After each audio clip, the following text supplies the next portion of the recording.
"Another useless charity case who can't fight," Brock Daniels shouted as he shoved Marcus Johnson against the metal cage, sending the janitor's cleaning supplies clattering across the training mat. The MMA gym fell silent as Brock's massive fist gripped Marcus's uniform collar, lifting the older man until his feet barely touched the ground. "I'm going to show everyone what happens when the help thinks they belong in my ring." 20 elite fighters stopped their training to watch, phones already raised to record what was happening. Marcus maintained a dignified silence, his eyes calm despite the public humiliation. Sweat beaded on his forehead as Brock dragged him toward the octagon, the champion fighter's championship belt gleaming under the gym lights. Have you ever witnessed someone being brutally underestimated, only to deliver the most satisfying lesson in humility that left millions of viewers hitting the like and subscribe buttons? This is that story. 5:30 a.m., earlier that day. The alarm clock buzzed softly in the modest one-bedroom apartment on Detroit's east side. Marcus Johnson, 52, swung his legs off the bed with the disciplined movement of someone who'd been rising before dawn for decades. The small kitchen counter held a single framed photograph. Marcus, in desert camouflage, standing beside a military helicopter, his arm around a fellow soldier. Beside it sat another photo of a woman with a gentle smile, his late wife, Sarah, who had passed from breast cancer 5 years ago. The coffee pot gurgled to life as Marcus turned on NPR's morning news. His movements were precise and economical as he prepared his simple breakfast: oatmeal with a sliced banana and a protein shake mixed in a blender that had seen better days. "Dad, you're making too much noise," complained a sleepy voice from the hallway. Darius Johnson, 17, appeared wearing basketball shorts and a faded Howard University t-shirt. "Early bird gets the worm, son," Marcus replied with a warm smile. "Your history paper finished?" "Submitted it last night. Got practice after school, so I'll be home late." Marcus nodded, pride evident in his eyes. "College scouts coming to Friday's game." "I switched shifts so I can be there." "You don't have to do that, Dad." "Yes, I do." Marcus's tone brooked no argument. "Education got you this far, but showing up matters too." As Darius returned to his room, Marcus opened a small closet near the front door. Hidden behind his janitor uniforms hung a worn duffel bag. He unzipped it just enough to check its contents. Hand wraps, a mouthguard and a case, and at the bottom, barely visible, a folded document with official Department of Defense letterhead. He quickly zipped it closed when he heard Darius returning. On their small dining table sat Darius's college application materials. Georgetown, Howard, and Michigan State brochures were neatly arranged beside scholarship information. Marcus's phone buzzed with a text message from an unlisted number.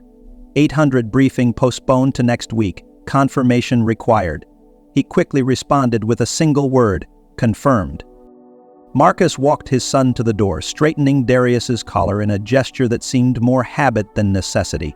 "Remember what Granddad used to say. Character is what you do when no one's watching." Darius finished with an eye roll that couldn't hide his affection. "You've only told me 1,000 times. Make it 1,001. Marcus watched as his son joined a friend waiting at the curb, the two teenagers bumping fists before heading toward the bus stop. Their neighbor, Mrs. Williams, waved from her porch. "Morning, Colonel. Cold enough for you today?" Marcus smiled and waved back. "Nothing compared to Kandahar in winter, Mrs. Williams." It was their usual morning exchange. Most people in the building called him Mr. Johnson, or just Marcus. But Mrs. Williams never let him or anyone else forget that their unassuming neighbor had once commanded men in battle. Back inside, Marcus changed into his maintenance uniform, navy blue with Elite Sports Complex embroidered on the chest. His reflection in the bathroom mirror revealed a man who kept himself in remarkable shape despite his age. At 52, Marcus stood 6'2" with the lean, wiry build of someone who never stopped training.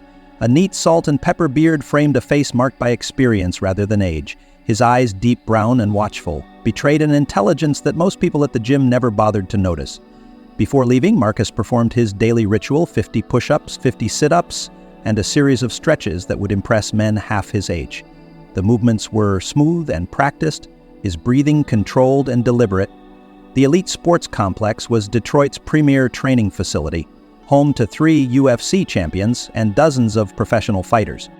Marcus had worked there as head of maintenance for nearly 2 years. ever since returning to civilian life permanently.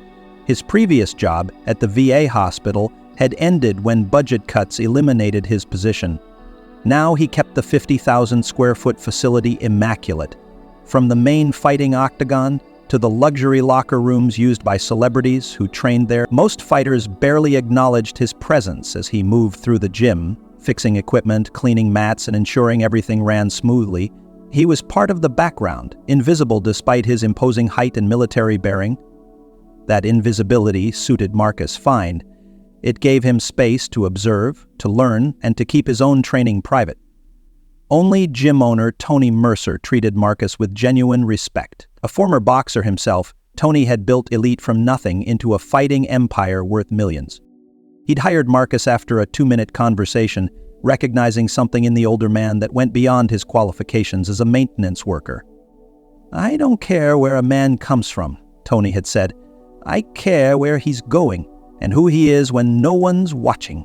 That philosophy had made Elite successful, but it wasn't shared by everyone who trained there, especially not by Brock Daniels, the gym's star fighter and current middleweight champion. At 28, Brock had everything: looks, money, sponsorships, and a 15-0 professional record with 13 knockouts. What he lacked was humility. As Marcus pulled into the employee parking lot, he noticed Brock's cherry-red Lamborghini parked across 2 spaces near the entrance. It was 7:15 a.m., usually early for Brock to be training. Through the gym's glass front, Marcus could see camera crews setting up equipment. Something was happening today, something that had brought media attention. Inside, the atmosphere was electric. ESPN cameras positioned around the main octagon, production assistants scurrying about with clipboards, and Brock holding court in the center of it all, already dressed in fighting shorts and hand wraps. "Marcus!" Tony called from his office doorway. "Got a minute?" Marcus nodded, following the owner into the glass-walled office that overlooked the training floor. "ESP's doing a special on Brock's training camp for the title defense," Tony explained, running a hand through his thinning hair. "They'll be here all week. I need everything perfect. Cleaner than clean, you understand?" "Yes, sir. I'll make sure it's spotless." Tony lowered his voice. "And do your best to stay out of Brock's way. He's been difficult since the new contract negotiations started." Marcus nodded, his face revealing nothing. "I'll be invisible." "Good man." Tony clapped him on the shoulder. "By the way, how's Darius doing? Still looking at Georgetown?" A rare smile crossed Marcus's face. "Yes, sir. Basketball scholarship looking promising." "That's excellent. Kid's got a bright future ahead of him." Tony's phone rang, ending their conversation. "Just keep everything running smooth this week." Big opportunity for the gym. As Marcus headed to the maintenance closet to begin his day, he passed the main training area where Brock was shadowboxing for the cameras, his movements explosive and theatrical. A small entourage surrounded him: trainers, nutritionists, and several young women in Elite-branded attire who seemed to serve no purpose beyond decorative. "Make sure you get my good side," Brock called to the nearest cameraman. "Though they're all good," his entourage laughed on cue.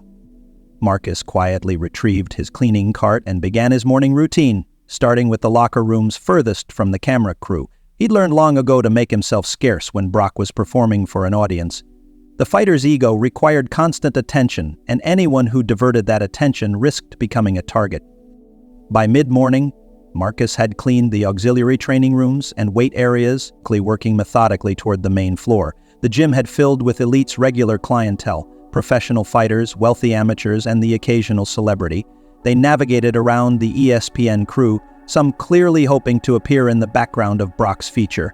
From the corner of his eye, Marcus noticed a commotion near the entrance. A group of young men in matching team jackets were being greeted enthusiastically by Tony. Marcus recognized them immediately.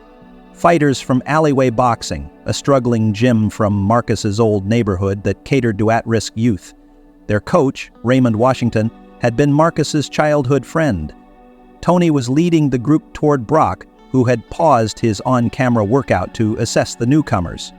Even from a distance, Marcus could read the champion's body language, the slight stiffening of his shoulders, the predatory tilt of his head. Brock didn't like sharing the spotlight. Turning his attention back to his work, Marcus began disinfecting the heavy bags in the corner station. He'd learned to keep his head down, especially when cameras were rolling, but as the volume of Brock's voice rose, He couldn't help glancing toward the main floor. "You brought these amateurs here today?"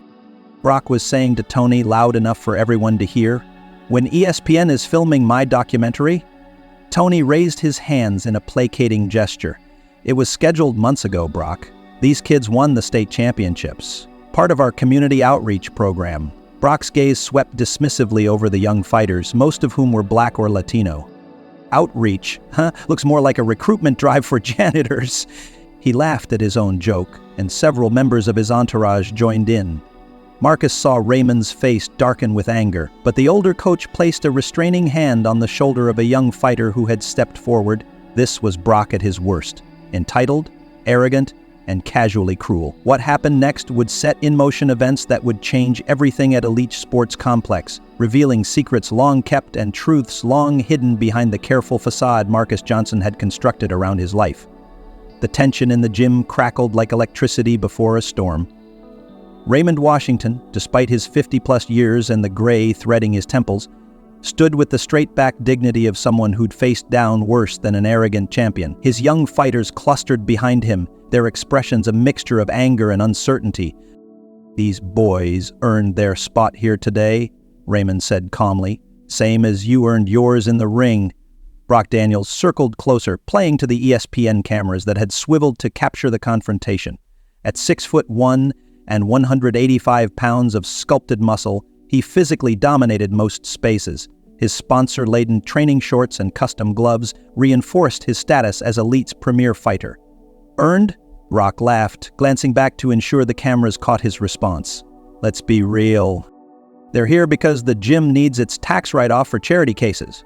Tony Mercer moved between them, his weathered boxer's face creased with concern. "That's enough, Brock. These young men are guests of the gym." "Your gym, old man? Not for long, though." Brock's voice dropped to a stage whisper that nonetheless carried through the suddenly silent training area.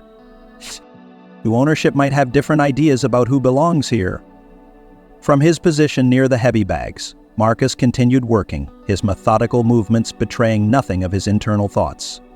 He'd seen this type of confrontation before, a powerful man using his position to humiliate those he viewed as beneath him. In Afghanistan, in Iraq, even back in his old Detroit neighborhood, the dynamics remained the same. One of Raymond's young fighters, no more than 19, lean and quick-looking, stepped forward. "We didn't come here for trouble, man. We came to train." "Train?" Brock's smile turned predatory. "Sure, let's train. Who's your best? Step up and show me what the ghetto's got." Raymond placed a firm hand on his fighter's chest. "We're not here to spar with pros. That's not why." "Afraid I'll hurt your boys, coach?" Brock cut in. "Don't worry, I'll go easy. Wouldn't want to damage Elite's community project." The ESPN producer approached, sensing ratings gold. "Brock, are you offering to spar with one of these young fighters? We could film it for the feature. Champion gives back, mentors up-and-coming talent." Brock's expression shifted as he calculated the PR value. "Sure, why not? I'm always willing to help the disadvantaged." He gestured expansively to the young fighters. "Who's it gonna be?" "Chance of a lifetime, boys." Raymond shook his head. "No. These kids aren't ready for that kind of exhibition." "Then what are they doing in my gym?" Brock demanded, his voice hardening. "If they can't handle being in the ring with me, even for a friendly spar, then they don't belong at Elite." The standoff stretched uncomfortably, the young fighters looking to Raymond for guidance, while Brock played to the cameras. Finally, Tony tried to defuse the situation. "Let's schedule something properly, with the right safety protocols and—" "I'll do it," came a quiet voice from behind them. All heads turned to see Marcus Johnson standing beside his cleaning cart, a spray bottle still in his hand. Brock stared for a moment before erupting into laughter. "The janitor? Is this a joke?"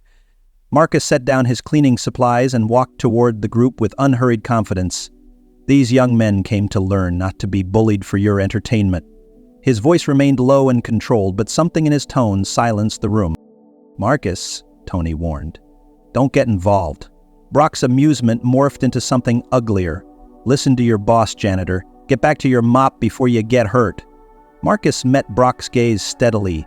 "These kids have Raymond to teach them. They don't need your kind of lesson." "And what would you know about lessons in the ring?" Brock stepped closer, using his youth and size to intimidate. You clean toilets for a living?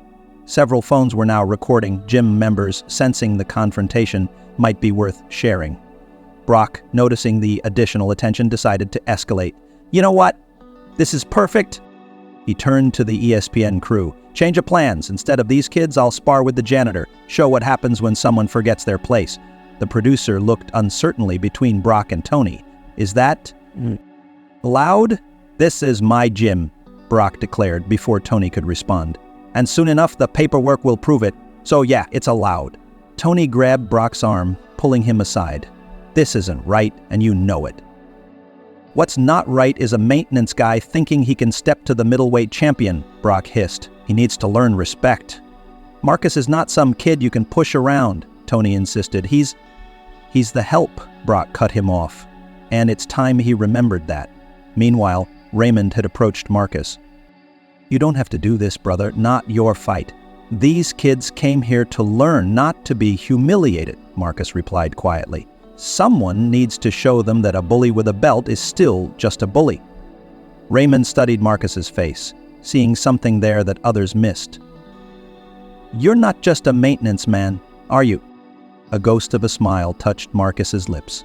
Today, that's all I need to be. Brock returned, now flanked by two of his trainers and the ESPN crew. It's settled. The janitor's getting in the ring. He raised his voice so everyone could hear. Consider it a life lesson in knowing your place. Marcus stood motionless, his expression unchanged. And if I win? The question caught Brock off guard, triggering another burst of laughter. If you win? Sure, old man. If you win, I'll personally clean the locker rooms for a week. He looked around, encouraging the growing crowd to appreciate his joke. Not good enough, Marcus said. If I win, you apologize to these young men and give them proper training time. No cameras, no ego, just respect. Fine, whatever, Brock scoffed. And when I win, you're fired, and these kids never set foot in my gym again. Tony stepped between them. This has gone far enough. I own this gym, not you, Brock, and I say this doesn't happen. Check your contract, old man, Brock replied smugly. Clause 16 gives me exclusive use of the facility for promotional activities during my training camp. This, he gestured to the cameras, is promotional, and I choose to promote by showing what happens when the help gets ideas above their station. Tony's face reddened, but before he could respond, Marcus spoke. It's all right, Mr. Mercer. I accept the terms. Marcus, don't do this, Tony pleaded. This isn't worth your job. Some things are worth more than a job, sir.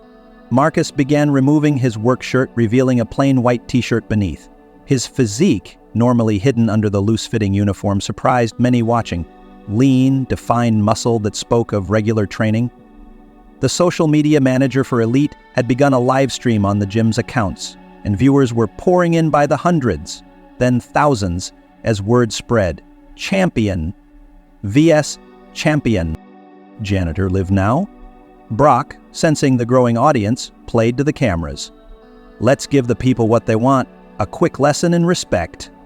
He led the way to the octagon, calling for someone to find headgear for Grandpa and making a show of selecting the largest gloves available. Don't want to hurt him too badly, he explained to the cameras with a wink, just enough to make my point. Marcus followed silently, accepting the equipment offered by one of the trainers. Raymond approached, concern evident on his face. Marcus, this man is a professional killer. He's not going to hold back. I know, Marcus replied calmly, allowing Raymond to help him with the gloves. But some lessons need teaching and some need learning. As they prepared to enter the cage, Brock called out, Hope your health insurance is paid up, old man, though I guess Medicare covers most things at your age. The gym erupted in uncomfortable laughter as Marcus stepped through the cage door, his face betraying nothing of his thoughts. The confrontation had now drawn everyone in the facility. Trainers, fighters, casual members, and staff all ringed the octagon. Phones recorded from every angle, and the Elite Sports Complex Instagram live stream showed over 10,000 viewers and climbing rapidly. Inside the cage, a referee, one of Brock's regular sparring partners, quickly explained the exhibition rules. Light contact only, no submissions, 3 one-minute rounds. Protect yourself at all times, he concluded, looking pointedly at Marcus. Brock bounced on the balls of his feet, shaking out his shoulders in an exaggerated warm-up. "Still time to walk away, Janitor." "Go back to your mop before you get hurt." Marcus stood still, his breathing even, his eyes never leaving Brock's face. "Your funeral," Brock shrugged, turning to his corner where his trainer awaited. The Elite Sports Complex social media manager announced the viewer count had surpassed 20,000 and was still climbing. ESPN cameras positioned themselves for optimal angles, producers sensing this might deliver better footage than their planned documentary segments.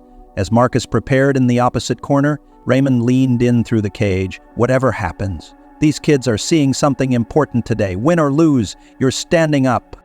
Marcus nodded once, his focus narrowing as the referee called them to center cage.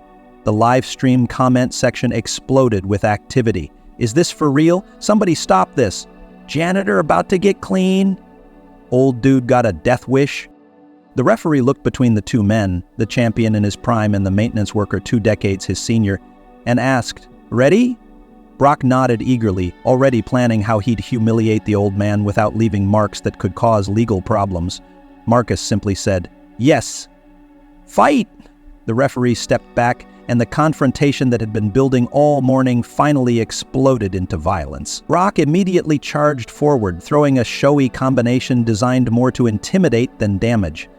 He wanted to toy with Marcus, to prolong the humiliation for the cameras. His first jabs were intentionally short, meant to make Marcus flinch and retreat. But Marcus didn't flinch. He didn't retreat. Instead, he shifted slightly, his weight balanced perfectly as Brock's punches found only air. The champion's expression flickered with momentary confusion, quickly masked by aggression. He pressed forward again, this time with more intent. "Stand still, old man!" Brock taunted, launching a more serious combination. Again, Marcus moved with economy and precision, slipping punches that should have landed. Nothing flashy, nothing dramatic, just efficient movement that spoke of thousands of hours of practice. A murmur ran through the crowd. This wasn't going as expected. Frustrated, Brock abandoned all pretense of an exhibition.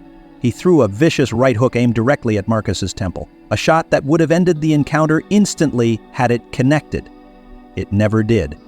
In a motion almost too quick to follow, Marcus ducked under the punch and stepped into Brock's space. His right hand, which had remained tucked defensively until that moment, shot out in a perfect straight punch that connected squarely with Brock's jaw. The crack echoed through the suddenly silent gym. Brock Daniels, undefeated champion with 13 professional knockouts, collapsed like a marionette with cut strings. His body hit the mat with a dull thud, limbs splayed, completely unconscious before he even began to fall. One punch, 1 second, one truth revealed. The referee stared in shock. The ESPN camera zoomed in on Brock's motionless form. The live stream comment section exploded with disbelief. And Marcus Johnson, maintenance worker at Elite Sports Complex, stood calmly over the fallen champion, showing neither celebration nor surprise at what he had just done. "Someone should check on him," Marcus said quietly, already removing his gloves. The silence that gripped Elite Sports Complex lasted exactly 3 seconds before erupting into chaos. Brock's trainers rushed into the octagon, frantically checking on their unconscious fighter. The ESPN producer shouted for his camera operators to keep rolling, recognizing they'd just captured viral gold. The live stream comment section scrolled so quickly that individual messages became a blur of exclamation points and all-caps reactions. "Holy shit! One punch? Who is this guy? Janitor with the Co of the Year?" As medical staff attended to Brock, who was beginning to stir with the confused movements of someone whose brain had momentarily shut down, Tony Mercer pushed his way through the crowd toward Marcus. "I tried to warn him," Tony said, shaking his head in disbelief. "I tried to tell him you weren't just a maintenance man." Marcus handed the gloves to Raymond, his expression calm despite the pandemonium surrounding him. "He'll be all right. I pulled the punch." Tony ran his hands through his thinning hair. "Marcus, you knocked out the middleweight champion with one hit." From the floor of the cage, Brock was being helped to a sitting position, his eyes unfocused, and a trickle of blood running from the corner of his mouth. "What? What? What happened?" His head trainer knelt beside him. "You got knocked out, champ." "That's impossible," Brock slurred, trying to stand and immediately sitting back down as his legs refused to cooperate. "By who?" The trainer hesitated, then gestured toward Marcus. "The maintenance guy." A ripple moved through the crowd as gym members began frantically searching on their phones, pieces falling into place as search results appeared. Raymond's young fighters clustered at the cage, staring at Marcus with new understanding dawning on their faces.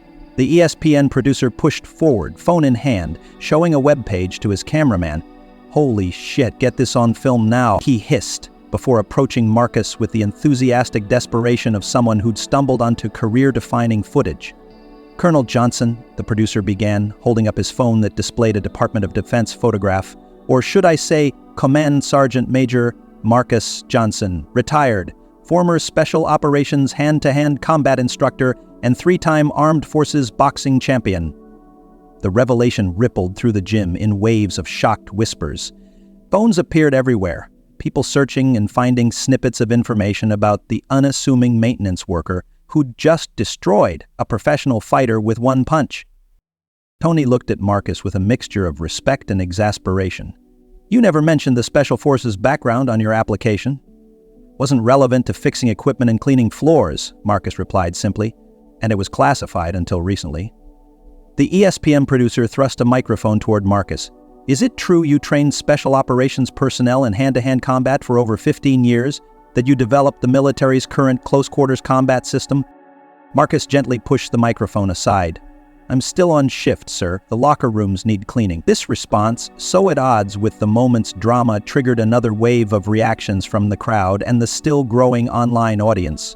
The video had already been clipped and was spreading across social platforms, gaining tens of thousands of views every minute. Raymond approached, holding his phone up to show Marcus a military news article with a younger version of Marcus in desert camouflage, receiving a medal from a general. Command Sergeant Major Marcus Johnson received Silver Star for actions during classified operation, Raymond read aloud. "Man, when were you going to tell me?" "Tuesday, our usual chess game at the community center," Marcus answered with the hint of a smile. "Some things aren't for public discussion." Meanwhile, Brock had managed to get to his feet, supported by his trainers. His legendary arrogance had been replaced by confused humiliation, his eyes finally focusing on the man who'd knocked him unconscious with a single punch. "This isn't possible," Brock muttered, touching his jaw gingerly. "You're a janitor." "I cleaned the gym," Marcus corrected him calmly. "But before that, I taught men and women how to survive in combat when everything was on the line. Your title is impressive, but it's just a belt. It doesn't make you superior to anyone, especially not to those kids you were mocking." He gestured toward Raymond's fighters, who were watching with undisguised awe. One of Brock's trainers, a veteran himself, stepped forward. "I thought you looked familiar. Weren't you the instructor at the Fort Bragg Advanced Combat course in 2010? Marcus nodded once. "Among other places." "Holy shit," the trainer whispered. "You taught me how to disarm a knife attacker. Best instructor I ever had." The pieces were falling into place for everyone watching. The janitor's perfect balance, his economy of movement, the precision of that single punch, all made sense now. This wasn't luck or a fluke. This was expertise of the highest order, hidden in plain sight. The social media manager for Elite announced with barely contained excitement that the live stream had exceeded 100,000 concurrent viewers and was trending nationwide. Clips were already being shared by major sports networks and celebrity fighters. Brock, still unsteady on his feet, struggled to process his new reality. In less than a minute, his carefully constructed image of invincibility had been shattered by someone he'd dismissed as insignificant. Worse, it had happened in front of cameras that had broadcast his humiliation to the world. "This doesn't count," he finally managed, his voice lacking its usual confidence. "It wasn't a sanctioned bout. It doesn't mean anything." Marcus regarded him evenly. "It means exactly what everyone saw. A man underestimated someone because of their job and learned that appearances aren't always reality." The ESPN producer, recognizing the narrative gold unfolding before him, pressed forward again. "Colonel Johnson, would you consider—" "Command Sergeant Major," Marcus corrected.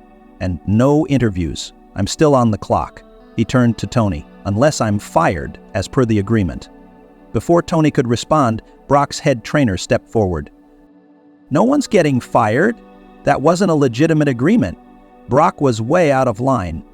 He shot a glare at his fighter, who had the sense to remain silent. "In fact, I think the gym owes you an apology, Command Sergeant Major." The Elite Sports Complex phone began ringing incessantly. Calls from news outlets, fighting promotions, and even talent agencies all wanting to speak with the janitor who'd knocked out a champion. Tony raised his hands for quiet. Everyone, please, this has gotten completely out of hand. Marcus is a valued employee of this gym and his privacy will be respected. He turned to the ESPN crew. The footage you captured today is not authorized for broadcast. It was a private exhibition that... Too late, the producer said, holding up his phone to show the trending video. Someone live-streamed the whole thing. It's everywhere. Over 1 million views already. As if to emphasize the point, phones throughout the gym began ringing and chiming with notifications as the video spread through social networks and sports media. In the midst of this growing media storm, Marcus remained the calm center. He looked at Raymond's young fighters, who were still watching him with expressions ranging from shock to admiration. The lesson here isn't about fighting, he told them quietly. It's about judgment. Never judge someone by their job or appearance, and never let someone else's judgment define your worth. One of the young fighters, the 19-year-old who had initially stood up to Brock, stepped forward. Sir, did you really teach special forces how to fight? Marcus nodded, among other things. Then why? The young man hesitated, struggling to formulate his question. Why am I cleaning floors at a gym? Marcus finished for him. Because it's honest work that lets me pay for my son's college applications. Because not every skill needs to be monetized or displayed. And because sometimes the best place to be is where no one is looking for you.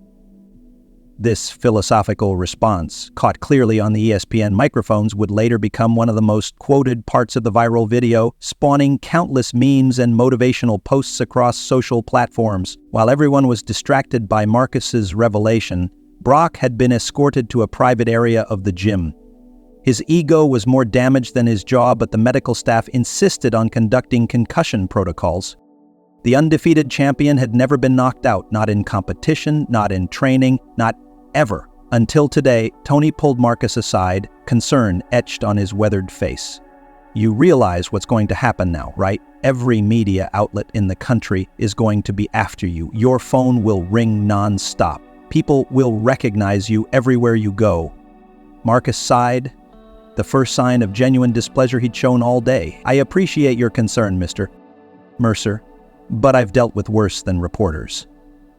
I don't doubt it, Tony replied.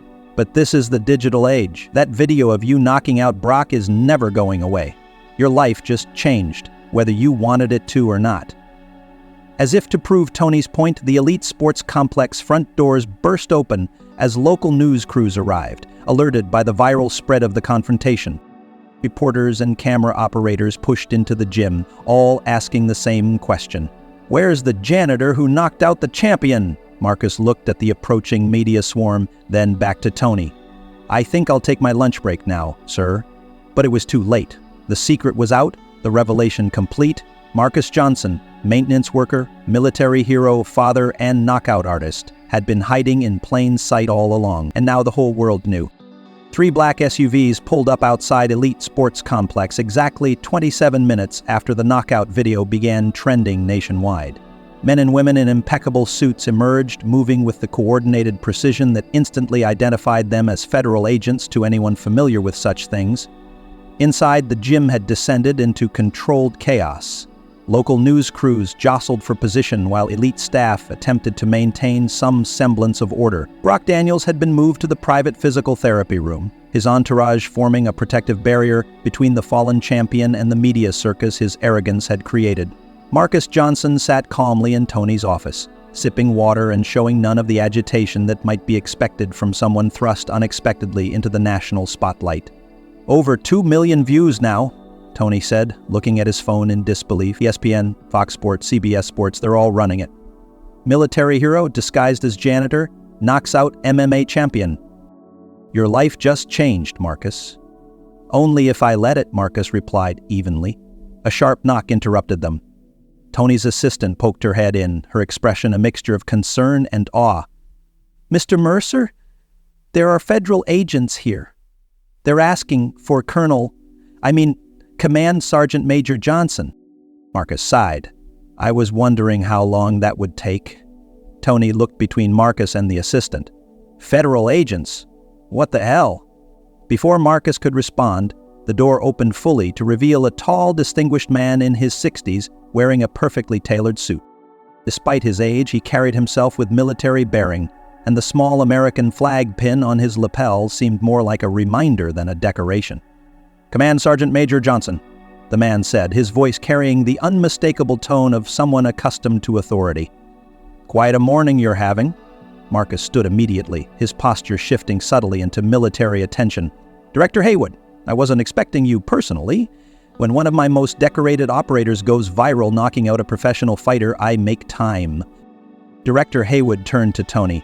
"Mr. Mercer, I'm Director James Haywood, Department of Defense Special Activities Division. I need the room."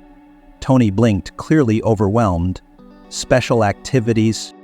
Wait, are you saying Marcus works for you?" "I'm saying I need the room," Director Haywood repeated, his polite tone barely masking the order beneath. Tony looked to Marcus, who nodded reassuringly. "It's fine, Mr. Mercer. The director and I are old colleagues." Still confused, but recognizing the authority in the room, Tony excused himself, closing the door behind him. Director Haywood's formal demeanor relaxed slightly once they were alone. "Damn it, Marcus, we spent millions keeping your identity classified for 15 years, and you blow it by knocking out some overpaid gym rat?" "He was bullying kids," Marcus replied simply. Seemed like a teaching moment. Haywood shook his head, unable to completely hide his amusement despite the situation. "Always the instructor." He sat in Tony's vacated chair. "We have a situation now. Your face is everywhere. That video has been viewed by millions and it's only been an hour. By tonight, it'll be on every news channel in the country. I understand the security implications," Marcus said, "but I've been officially retired for 2 years. My record was declassified in the last transparency initiative." "Parts of your record," Haywood corrected. "The public missions, the ones with medals and ceremonies, not the other operations." He leaned forward, lowering his voice despite the privacy of the office. "You've trained too many active operators, Marcus. Your techniques are still in use by personnel in sensitive positions worldwide. Having you in the public eye creates vectors for analysis we don't need." Outside the office, the commotion had increased. Through the glass walls, they could see the federal agents forming a perimeter, keeping media and curious onlookers at bay. Raymond Washington and his young fighters were being escorted out by agents, while others interviewed gym members who had witnessed the confrontation. "What happens now?" Marcus asked, though his tone suggested he already knew the answer. Haywood sighed. "Damage control. We can't put the genie back in the bottle, but we can manage the narrative." He pulled out his phone, showing Marcus a press release, already drafted. "Decorated military veteran retired after honorable service, currently working in the private sector while pursuing a security consultation business." "That's not accurate," Marcus pointed out. "I'm a maintenance worker who wants to stay that way." "Not anymore," Haywood replied firmly. "Your choice to step into that cage changed everything. Now we need to control the story before someone else does." He gestured toward the gym floor, where the media presence continued to grow. "Those reporters are already digging.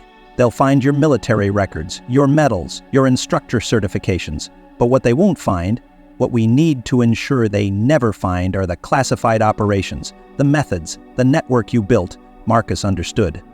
His 20-year military career had included standard deployments that appeared in his official record, but also numerous classified operations that would never be acknowledged publicly. His hand-to-hand combat expertise had made him uniquely valuable to special operations units that officially didn't exist. "So what's the play?" Marcus asked, accepting the inevitable. Haywood handed him a business card embossed with the logo of a private security firm. "Johnson Security Consultants, office space in downtown Detroit, already furnished. Website going live within the hour. You're the founder and CEO, specializing in VIP protection and advanced training for corporate security teams." "You had this ready?" Marcus observed. Not a question, but a statement. "We have contingencies for all our people," Haywood confirmed, "especially the ones with your particular skill set. The company is real, fully capitalized, with contracts already lined up. Major corporations, celebrity protection details, specialized training for executive security teams." He allowed himself a small smile. "After today's demonstration, you won't have any trouble finding clients." Marcus looked at the card, turning it over in his fingers as he considered the implications. "And if I refuse?" "You won't," Haywood said with certainty. Because you understand what's at stake. And because this, he gestured to the card, lets you provide for your son's future in ways that mopping floors never could. Georgetown is expensive, Marcus. So are the other schools Darius is applying to. The mention of his son's name caused Marcus's expression to tighten momentarily. You've been watching us. We look after our own, Haywood replied unapologetically. Always have. Before Marcus could respond, a commotion outside the office drew their attention. Brock Daniels had emerged from the treatment room, his entourage surrounding him protectively. His face was flushed with anger, his jaw visibly swollen from the knockout punch. "Where is he?" Brock demanded, scanning the gym floor. "Where's the janitor?" His trainer tried to guide him toward the exit.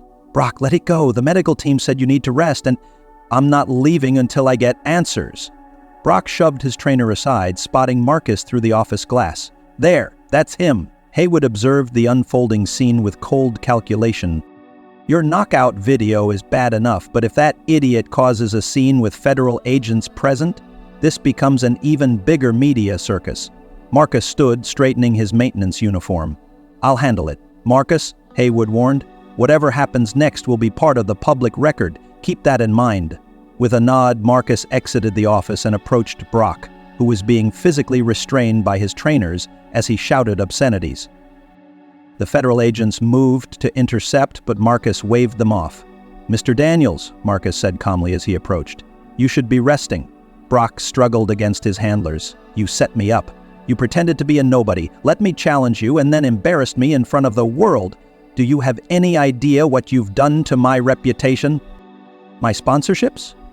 The gym had fallen silent, everyone watching the confrontation. Cell phones recorded from every angle, ensuring that whatever happened next would join the knockout video in viral infamy. "What I did," Marcus replied evenly, "was accept a challenge you initiated. You assumed I was beneath you because I clean floors. That assumption was your mistake, not my deception." "Bullshit," Brock spat. "You're some kind of military super soldier. You should have identified yourself." "Why?" Marcus asked, genuine curiosity in his voice. "So you could avoid challenging someone who might beat you? Isn't the point of competition to test yourself against unknown quantities?" His logical response seemed to further enrage Brock. "My lawyers are going to destroy you. Fraud, misrepresentation, assault. You'll never work anywhere again."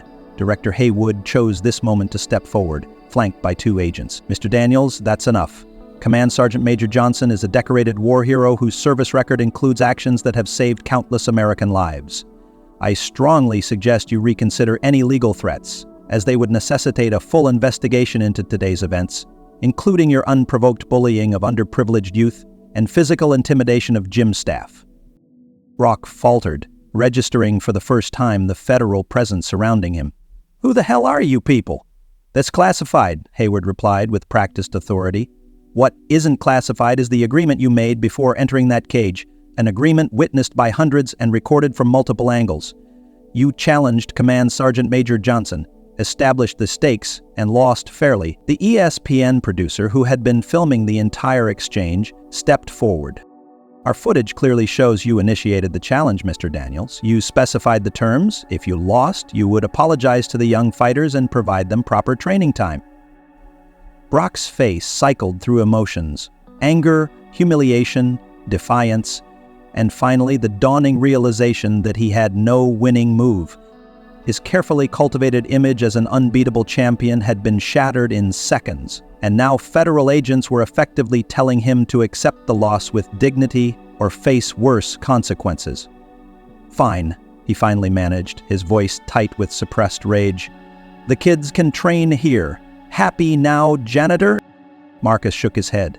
"Not Janitor, Command Sergeant Major Johnson. And the apology?" The gym waited in tense silence as Brock visibly struggled with his pride. His trainer leaned in, whispering urgently in his ear. Whatever he said must have made an impression because Brock's shoulders sagged slightly in defeat. "I apologize," he muttered, barely audible. "To whom?" Marcus prompted. Brock glared at him before turning to Raymond and his young fighters. "I apologize for my comments earlier. They were inappropriate." Raymond nodded once, accepting the apology without offering absolution. The young fighters stood taller, witnessing something few ever see. A powerful man forced to acknowledge his wrongdoing. "Now," Director Haywood announced, "this matter is concluded. Command Sergeant Major Johnson will be making a brief statement to the press, after which he will be leaving to attend to important business." He looked pointedly at Marcus. "Isn't that right, Command Sergeant Major?" Marcus recognized the orchestrated exit strategy and nodded. "Yes, sir." Within minutes, he was standing before a hastily arranged press gathering outside the gym. Microphones clustered around him as Haywood stood at his shoulder, a visible reminder of federal oversight. "Good afternoon," Marcus began, his voice calm and measured, despite the cameras and shouted questions. "I'm Command Sergeant Major Marcus Johnson, retired. Until today, I was the head of maintenance at Elite Sports Complex. Moving forward, I will be transitioning to private security consultation through my firm, Johnson Security Consultants." He paused as reporters called out questions about his military background, the knockout, and whether he had been undercover at the gym. "I served my country honorably for 20 years, including roles as hand-to-hand combat instructor for special operations personnel. My work at Elite was exactly what it appeared to be, honest labor that supported my family while I prepared for this next chapter. Today's incident was unfortunate but educational for all involved. I have no interest in fighting professionally, giving interviews about my military service, or prolonging this media attention." A reporter pushed forward. "Command Sergeant Major, the video of you knocking out Brock Daniels has over 3 million views now. Will you be leveraging this viral fame for your new business?" Marcus looked directly into the camera. "I don't believe in leveraging anything except proper technique. My company will succeed based on expertise and results, not viral videos. Now, if you'll excuse me, I have a parent-teacher conference to attend." With that, he stepped away from the microphones, ignoring the shouted follow-up questions. Haywood and his agents formed a protective barrier, guiding Marcus toward one of the waiting SUVs. As Marcus climbed into the vehicle, Haywood leaned in.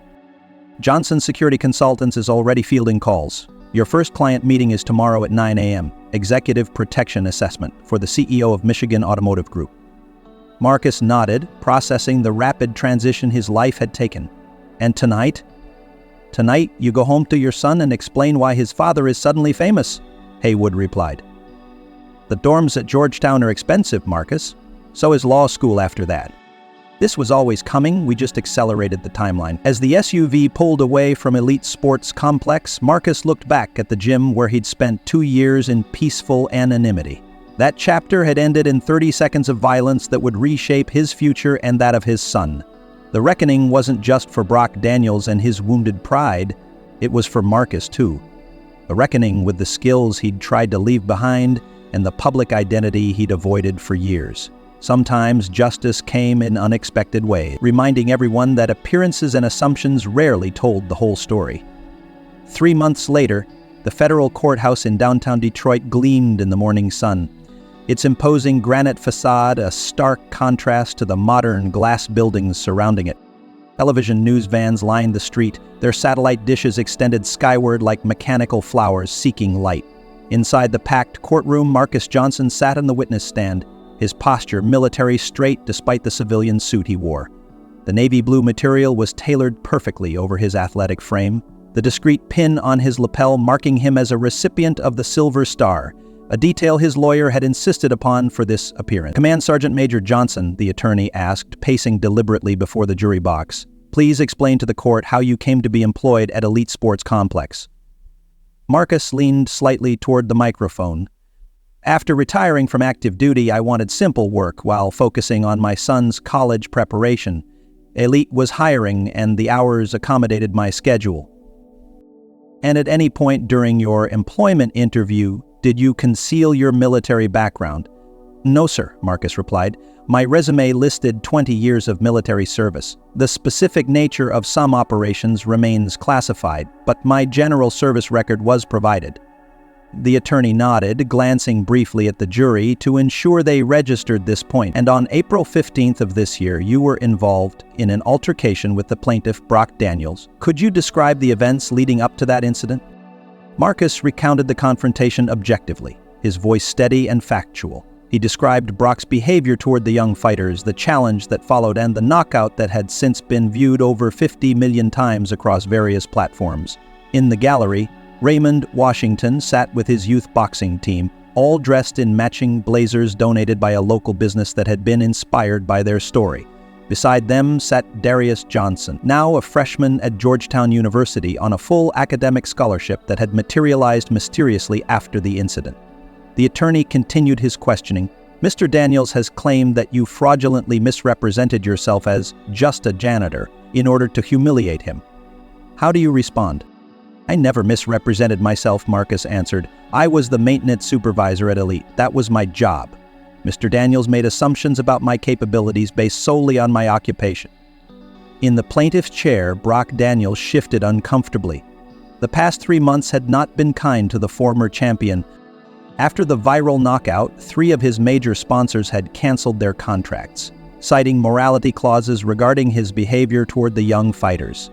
His scheduled title defense had been postponed, then canceled entirely when training footage leaked showing him verbally abusing sparring partners in ways that echoed his treatment of Marcus. The lawsuit claiming fraud, intentional infliction of emotional distress, and tortuous interference with business relationships was widely viewed as a desperate attempt to salvage his reputation and finances. The fact that the federal government had provided Marcus with top-tier legal representation suggested the outcome was all but determined. No further questions, Your Honor. As the attorney concluded, returning to his seat beside Director Haywood, who had attended every day of the proceedings. The judge turned to Brock's attorney. Your witness, counselor. Brock's lawyer, a sharp-featured woman whose aggressive reputation was matched by her firm's exorbitant hourly rates, approached the stand with calculated intensity. Command Sergeant Major Johnson, isn't it true that you deliberately concealed your combat expertise until the moment you could maximize the humiliation of my client? Marcus met her gaze evenly. No, ma'am. I have never concealed my background. I simply didn't consider it relevant to mopping floors or fixing equipment. Yet you felt it relevant when challenging a professional fighter. She arched an eyebrow theatrically for the jury's benefit. I didn't challenge Mr. Daniels, Marcus corrected gently. He challenged me after attempting to intimidate young fighters who were guests at the gym. I accepted to prevent further bullying of those young men. The cross-examination continued for another 30 minutes, growing increasingly desperate as Marcus maintained his composure under increasingly hostile questioning. By the time the attorney returned to her seat, Brock's expression had shifted from confident to concerned. After brief closing arguments, the judge instructed the jury and sent them to deliberate. Legal experts interviewed outside the courthouse predicted a quick decision given the overwhelming video evidence and Marcus's unflappable testimony. Meanwhile, across town at the newly renovated headquarters of Johnson's Security Consultants, a team of 20 employees, many of them retired military or law enforcement, managed the growing client roster. In just 3 months, the firm had secured contracts with 3 Fortune 500 companies, several high-profile celebrities, and 2 foreign diplomatic missions. The viral knockout had indeed been the perfect marketing for a security company, though Marcus had steadfastly refused to reference it in any official materials.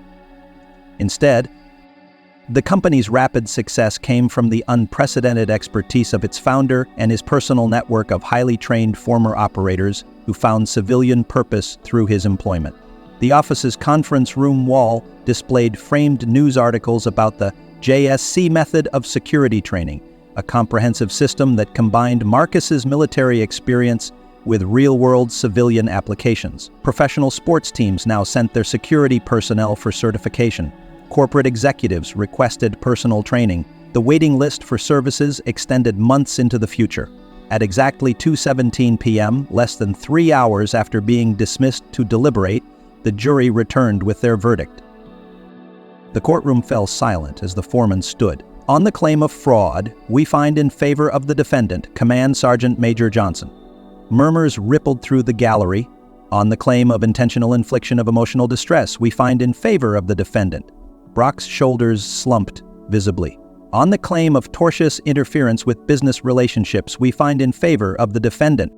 Raymond's young fighters exchanged silent fist bumps, their expressions solemn but satisfied. The judge thanked the jury for their service and addressed the courtroom. This case is dismissed with prejudice. The court further finds the plaintiff's claims to be frivolous and without merit. Mr. Daniels will pay all court costs and the defendant's legal fees. She fixed Brock with a stern look. This court suggests you reflect carefully before filing any future lawsuits, Mr. Daniels. Outside the courthouse, reporters clustered around both parties. Brock pushed through the crowd without comment, his entourage significantly smaller than it had been 3 months earlier.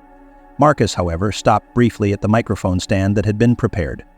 "Justice was served today," he said simply. "I hold no ill will toward Mr. Daniels and wish him success in his fighting career. I hope he's learned that a person's worth isn't determined by their job title or social status." He paused, then added, "True strength includes respect for others, regardless of their position." Later that evening, in the comfortable home Marcus had purchased in a quiet Detroit suburb, he sat across from Raymond Washington. Between them, a chessboard displayed a complex mid-game position, their weekly tradition continuing despite the dramatic changes in Marcus's life. "The Johnson Protocol is working wonders," Raymond said, studying the board before moving his bishop. 3 more gyms have adopted it: zero tolerance for bullying, mandatory respect seminars, and youth mentoring programs. Marcus nodded, considering his response both to the chess move and the comment. Good. That was always the point, not the knockout, but the change that followed. "Those kids look at you like you're a superhero," Raymond chuckled. "The man who knocked out the champion is their new bedtime story." "Rather have them see me as proof that respect matters more than titles," Marcus replied, moving his knight to counter Raymond's bishop. "How's the gym expansion coming?" Raymond's smile widened. Ahead of schedule, the anonymous donation covered not just the new equipment, but the building next door too. "We're turning it into a study center with computers and tutors." He gave Marcus a knowing look. "Really, anonymous donor, huh?" Marcus shrugged. "Johnson Security Consultants believes in community investment." Their chess game continued as they discussed the remarkable changes of the past 3 months. The elite sports complex had been purchased by a consortium of investors, with Tony Mercer retained as managing director. Brock Daniels had been dropped by his management team and was reportedly training at a smaller gym in Arizona, away from the media spotlight. And most importantly, Raymond's youth program had expanded to serve 3 times as many at-risk teens, with support from businesses that had been inspired by the viral story of respect and consequences. The doorbell rang, interrupting their game. Marcus opened it to find Director Haywood standing on his porch, a manila folder in his hand. "Command Sergeant Major," Haywood nodded in greeting. "May I come in?" Inside, after brief introductions to Raymond, Haywood placed the folder on the coffee table. "The President saw your court case on the news," he said without preamble. "He's establishing a national youth mentorship program focused on respect, discipline, and conflict resolution, values that align perfectly with what you demonstrated that day at Elite." He tapped the folder. "He'd like you to chair the advisory board." Marcus looked at the folder, but didn't open it. "I'm not a politician, Director." "No," Haywood agreed. "You're something more valuable. A symbol of quiet dignity and unexpected consequences. The knockout video continues to resonate precisely because you weren't seeking fame or validation. You stood up for what was right, regardless of how it might be perceived." Raymond leaned forward. "He's right, Marcus. What happened that day wasn't just about a punch. It was about assumptions and respect. Those are lessons that transcend sports or military service." Marcus considered this, his expression thoughtful. "The program would need to be substantive, not just symbolic. Real resources, real commitment to change." "The budget is already approved," Haywood confirmed. $200 million for the first year, with programs in every state. The White House is calling it the Respect Initiative, though some staffers are pushing for the Johnson Protocol instead. Later, after Haywood and Raymond had departed, Marcus sat alone in his study reviewing the program materials. On his desk sat a framed photo of his son in his Georgetown University sweatshirt, standing proudly outside his dorm. Beside it was the worn photograph of Marcus and his fellow soldier from his deployment days, a reminder of the path that had led him here. His phone buzzed with a notification. The lawsuit dismissal had triggered another viral surge of the knockout video, now approaching 60 million views. Comments poured in from around the world, many focusing not on the punch itself, but on Marcus's calm demeanor and the dignity with which he had handled both the confrontation and its aftermath. Later, the National Respect Initiative headquarters occupied a renovated community center in downtown Detroit. Inside the main training hall, Marcus moved among 30 physical education teachers from across the country, demonstrating techniques that combine basic self-defense with principles of de-escalation and conflict resolution. The goal isn't to create fighters, he explained, his voice carrying through the attentive room. It's to build confidence and mutual respect. When young people understand they have nothing to prove and everything to protect, including their dignity and the dignity of others, physical confrontation becomes unnecessary. The teachers nodded, taking notes and recording the demonstration on tablets provided by the program. In its first year, the initiative had been implemented in over 5,000 schools nationwide, with preliminary data showing significant reductions in bullying incidents and disciplinary actions. On the wall behind Marcus hung framed photographs of the program in action across the country. Diverse groups of students practicing the techniques, prominent athletes serving as guest instructors, and testimonials from educators about the transformative impact on school culture. After the training session, Marcus met briefly with his executive team, a diverse group of educators, former military personnel, and youth development experts who had helped shape the initiative into a comprehensive national program. The federal funding had been supplemented by corporate sponsorships and philanthropic donations, allowing expansion into after-school programs and community centers in underserved areas. As the meeting concluded, his assistant handed him a tablet displaying a news alert. Former champion Brock Daniels opens youth boxing program in Phoenix, cites Johnson Protocol as inspiration. The accompanying photo showed a humbler-looking Brock working with young fighters, his expression focused and respectful as he demonstrated proper technique. The article quoted him acknowledging how the viral knockout had forced him to reevaluate his approach to both fighting and teaching. "Sometimes the hardest punch you take isn't physical," Brock had told the reporter. "It's the one that knocks your perspective straight." Marcus smiled faintly, recognizing the difficult journey of self-reflection that statement represented. Redemption was never simple, but it was always possible. Another principle the Respect Initiative taught to young people across the country. That evening, Marcus stood at the podium of a community college auditorium, addressing the graduating class of the initiative's first instructor certification program. 200 new trainers would be deploying to schools nationwide, expanding the program's reach exponentially. A year ago, a single moment of confrontation changed many lives, he began, looking out at the diverse faces watching him intently. But the real change wasn't in that moment. It was in what followed. How we responded, how we chose to use that moment as a catalyst for growth, rather than an excuse for resentment. In the audience, Raymond and his young fighters, national amateur champions with college scholarships awaiting them, nodded in agreement.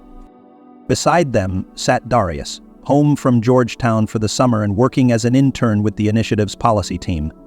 Today, as you take the Johnson Protocol into communities across our nation, remember that the most powerful technique isn't a knockout punch. It's the ability to see value in every person, regardless of their title, appearance, or status. It's understanding that true strength is measured not by dominance, but by the positive influence you have on others. The graduates applauded enthusiastically, many of them former military personnel who had found new purpose in teaching the next generation about respect and dignity. The program had created a pathway for veterans to continue serving their communities, translating their discipline and training into positive youth development. After the ceremony, as Marcus greeted the new instructors individually, a young reporter approached with a question that had become common in interviews. "Command Sergeant Major Johnson, your knockout video has been viewed over 100 million times and studied in martial arts schools worldwide. Yet you've never capitalized on it by competing professionally or creating fighting instructionals. Why not?" Marcus considered the question thoughtfully before responding. That moment wasn't about fighting technique. It was about standing up for what's right, about challenging assumptions and protecting those who needed protection. Turning it into a commodity would diminish its true value. He gestured toward the graduates dispersing throughout the auditorium. This changing how young people understand respect and conflict. This is the real legacy of that moment, not a viral video, but a movement toward mutual dignity and understanding. As the event concluded, Marcus found himself standing alone at the window overlooking Detroit, the city where he had grown up, served as a janitor, and now led a national initiative that was changing lives. His phone buzzed with a text from Darius. "Proud of you, Dad. Granddad would be too." Marcus smiled, thinking of his father's wisdom that had guided him throughout his life. The principles he'd learned as a child in Detroit, refined through military service, and finally demonstrated in that viral moment of truth. They had come full circle, becoming a legacy more valuable than any championship belt or viral fame. The knockout had lasted 1 second. The change it created would last for generations. If this story inspired you to stand up for what's right and recognize that true worth goes beyond titles or appearances, hit the like button and subscribe for more stories that celebrate dignity, respect, and unexpected heroes. Have you ever witnessed someone being underestimated based on their job or appearance? Share your experience in the comments below.